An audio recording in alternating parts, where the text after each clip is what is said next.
Life-giving friends are a gift from God. Being a life-giving friend is being a gift from God. If we're not careful, toxic behaviors and mentalities can creep in and ruin friendships. So let's talk about them today.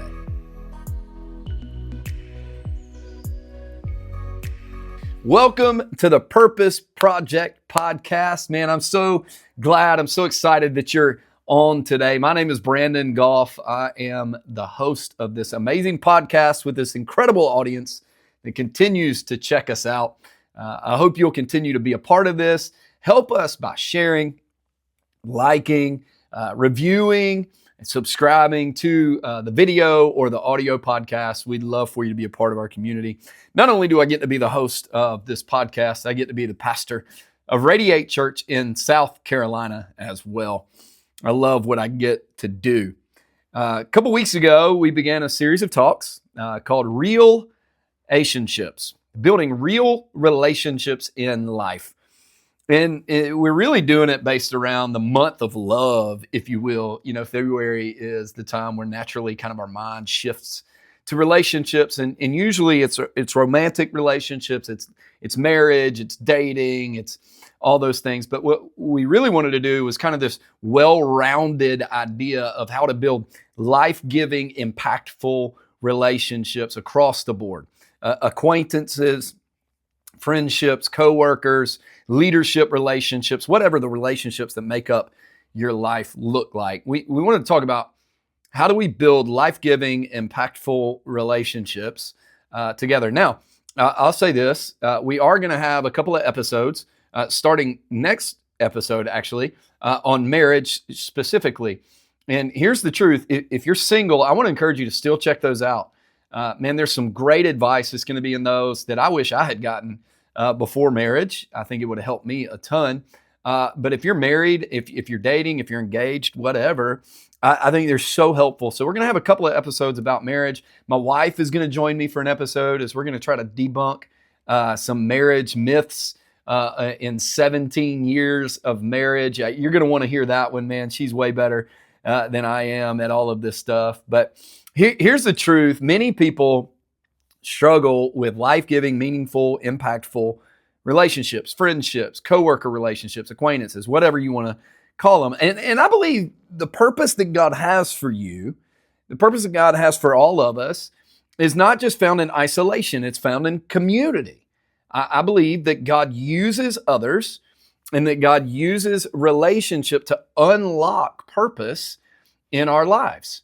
And I think there's something powerful that happens whenever we get into a life-giving community of people and friendships, and we begin to chase the purpose God's put on the inside of us together. So we wanted to take a few weeks here in February and really talk about impactful relationships and how do we do that. I believe, as I've already said, with everything inside of me, I mean, it is a deep-rooted conviction in my life that not one single person was made to do life alone. The only person that's walked the earth that did life alone was Adam in Genesis chapter 1. And then all of a sudden God said that everything else is good, but that's not good. I need to create a helper for you because we weren't intended to do life alone. We were made to do life in community. We were made to do life together. We were made to do life with others, caring for one another, carrying one another's burdens, carrying one another's celebrations. Now, hear me. I do want to say this as I say that. You can't carry everything for everyone. That's how you burn yourself out. Man, our closest circle, our family, our closest friends, we can carry those burdens. We can carry those celebrations. We can carry through hard times, through grief, through difficulty, and really be there together. We all need somebody. I'm here to tell you now, I got a group of friends. We call ourselves, jokingly, the Rowdy Reverends. And man, they're my best friends in the world. I couldn't do life without those guys. I got a best friend in Oklahoma, in Tulsa, Oklahoma. I couldn't do life with him. I got a guy that's like a brother to me in Jefferson, Georgia. I couldn't do life without him. Like, like I got these groups of friends that I just couldn't do life without. And here's why. I need somebody to care about me. I need somebody to carry me. I got my wife. She cares and she carries on another level. My point is, you need that too. You need those relationships. And it helps bring out the purpose God has for us when you have some people in your life that care about who you are, not just what you do. They are not impressed with what you do. They're not impressed with your bank account. They're not impressed with your job status. They just love you, and they'll carry you through life. This is a truth not just in life, but actually all throughout the Bible about needing community and doing life together. Most people, we talked about this past 2 weeks, most or many people, I would say, have a hard time making connections with others and building relationships, building community with people. Sometimes it's personality driven, right? Introvert versus extrovert. But many times it's because we're focusing on our own goals, are doing our own things. Our calendars are busy. Our family is taking our time. Or we simply, watch this, just don't have trust. And trauma in life and circumstance has snuck in, and it's created a mistrust, an automatic mistrust in others. And so we don't build those relationships. And our hesitancy to build relationships, though, does not negate the need for them. I want to say that again. Our hesitancy to build community, build relationships, does not negate our need for them. I actually believe, this is a little side note, I actually believe all friendships, all relationships serve a life cycle. And it kind of goes like this. Everybody's called into your life for one of three reasons: an event, a season, or a destiny. Here's what I think. I think there are certain people in our lives that are called for an event. It's that time where you're moving and you make a quick connection with somebody and they're there and then they're gone, right? Or maybe it's just a moment. You need to get through something, to celebrate something, get you through something, to move, whatever. There's an event in your life. I think God just very lovingly puts people in our life for events. Then there's seasons. That's a longer period of time than an event. But they're there through a season of grief. They're there for a season of celebration. They're there for a season of building a business. I know there are people in my life, they were here for the season of when we planted our church and they helped us get started. Things like that. So event, season, and then destiny. Destiny is the smaller group, the inner circle of people that are just loyal. They're not going to leave your life. They're forever friends. They're forever connected to you. For some people, that's a larger group than others. But it's really your smaller circle. It's the people that just, no matter what, you're going to do life together. Even when states separate you, you stay connected. You're there. And here's the truth. Most people are graced for their specific time of relationship. So event, season, or destiny. And if we're not careful, we'll try to drag somebody from the season or the moment that they're graced for into another area, and it creates a tension in the relationship, and it makes it difficult. And we're trying to extend the lifespan of that relationship. Now, here's why I say all that. We have to be okay sometimes knowing when to walk away, knowing friends come, friends go. People come, people go. Both are okay. It's not okay to have toxic, like create enemies and drama and all that stuff. That part's not okay. It's okay that people need to go because we always need somebody, and there's always going to be an opportunity to have somebody. But friends come and friends go. And I want to quote the old theologian Kenny Rogers in the song The Gambler.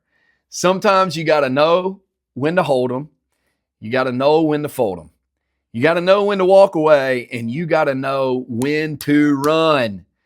Because while there's a life cycle in our friendships and in our connections, right? Sometimes there's toxic behaviors that begin to peak up and make themselves known. Maybe it's from someone else, or maybe it's from you. But either way, we got to learn and know it's time to run. It's time to get out of that one. It's time to get away from the toxicity. I don't have to be in that. I don't have to deal with that. A realization that I'm noticing in adulthood, if you will, is the presence of toxic behaviors in friendships. Manipulation, right? Guilt trips, all those kinds of things. Toxic behaviors are not life-giving. That seems like the most obvious statement in the world. But I think we need to honestly dissect sometimes ourselves and go, am I being toxic?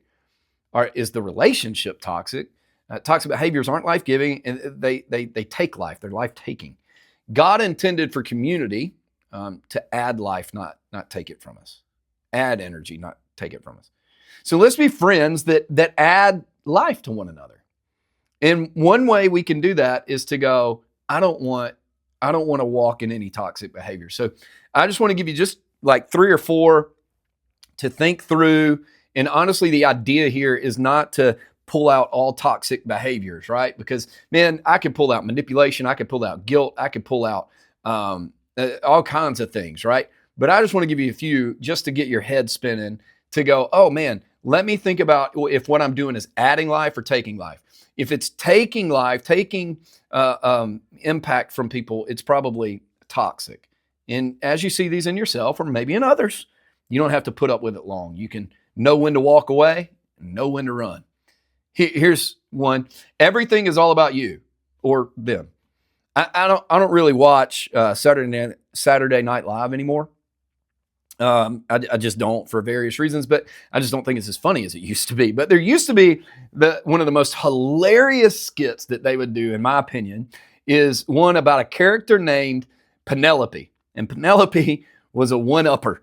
And no matter what somebody said, Penelope, it was either better, her story and her take on life was better, or it was worse, just depending on what you were talking about, depending on the situation. And she always had a better story or a worse story. She always had a better situation or a worse situation. And her stories were always more elaborate. And man, I would cry laughing. I remember so many times I'd find the clips of her skits and I'd be laying in bed watching them and I would just shake the bed laughing, tears rolling down my face because it's so funny to me.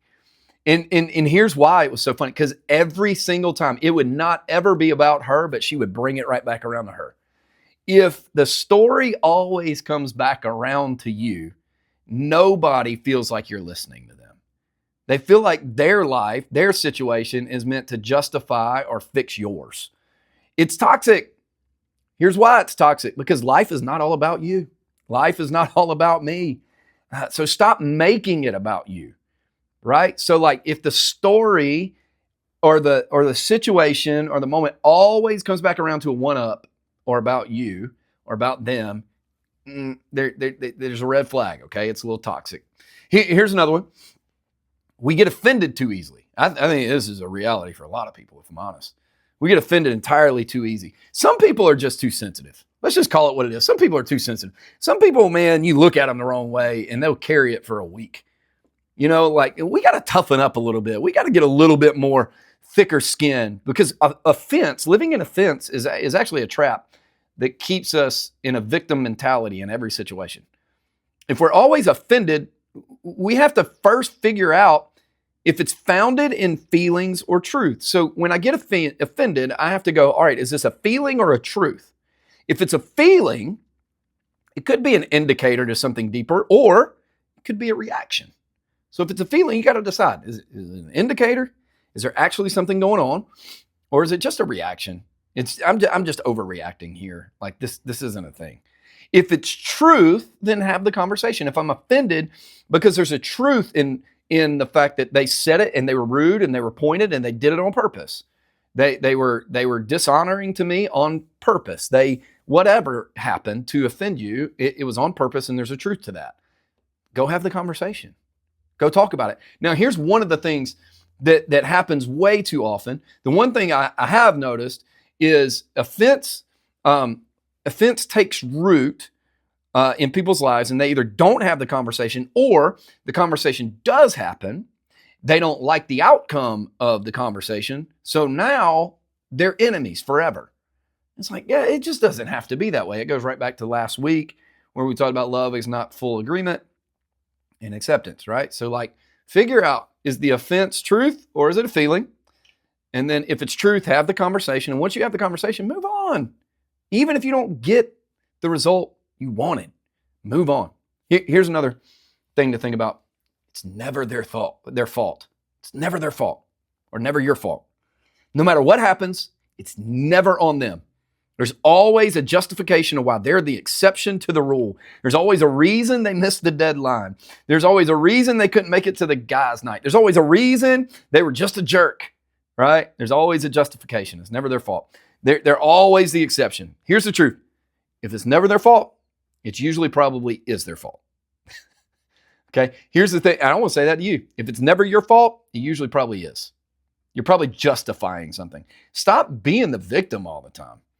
People that are immune to taking responsibility for their actions usually do so because it allows them to stay in control. They can blame it on everybody else. I don't need to take responsibility. It wasn't on me. It's on them. So I'm out. I'm still good. I'm in control. So if those are toxic things, here's a few things you can do to kind of offset the toxicity, right? Maybe in your own life or whatever. Here's a good way to be a good friend. Just care about who they are, right? This one will help you in life and in leadership. Just care about who they are. Call just to check on them. Send them a text just to see how their family is doing. Hear their stories and offer advice when they ask and when they need it.